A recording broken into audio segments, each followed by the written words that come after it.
ഞങ്ങൾ മുട്ട ബജി ഉണ്ടാക്കാൻ പോകുന്നു. സമയം ഇപ്പോൾ 8:30. ഓക്കെ, 8:30 ഈവനിങ് സ്നാക്കാണ് നമ്മുടെ 8:30. ഡിന്നറായിട്ട് പക്ഷെ നമ്മൾ കഴിക്കുന്നു. നല്ല നോക്കിയിടണേ, നല്ല നോക്കിയിട്. അതില് കാക്കത്തീട്ടൊന്നും ഉള്ളത് ഇടരുത്. അതിനൊരു തൂവലുണ്ടായിരുന്നു. കോഴിത്തീട്ടമുള്ളത് ഇടരുത്. കഴുകിട്ടിടായിരുന്ന കഴുകിയിട്ടാണ് ഞാൻ ഇട്ടത്. നീ കഴുകാതെ നിന്റെ തരി നീ കഴുകാത്ത മുട്ട അപ്പൊ നീ തിന്നാ മതി. അപ്പൊ ഇപ്പൊ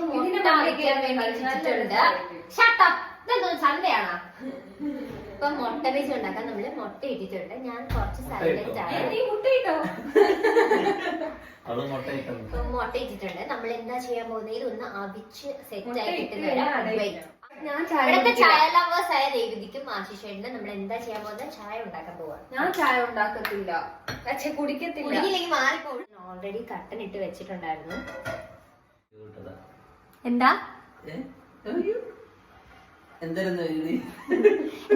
പറയേ, മാമനൊക്കെ വരുന്നുണ്ടോ?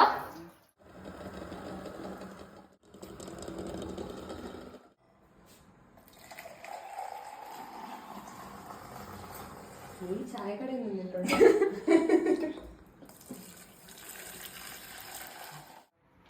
കടലമാവെടുത്തു, ഉപ്പ്, മുളക് പൊടി, അപ്പുക്കായി ഒരു പാൻ എടുത്ത് വെച്ചു. മുട്ട കട്ട്.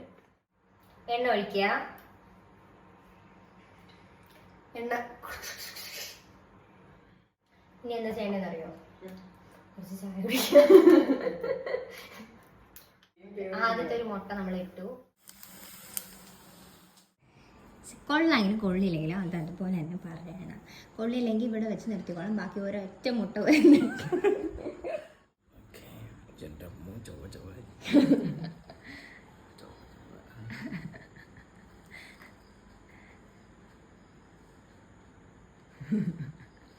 ഒരു വികാരമില്ല. എന്തോ ഒരു വശപ്പശ കൊണ്ട് ഭയങ്കര കട്ടിയായി പോയാ.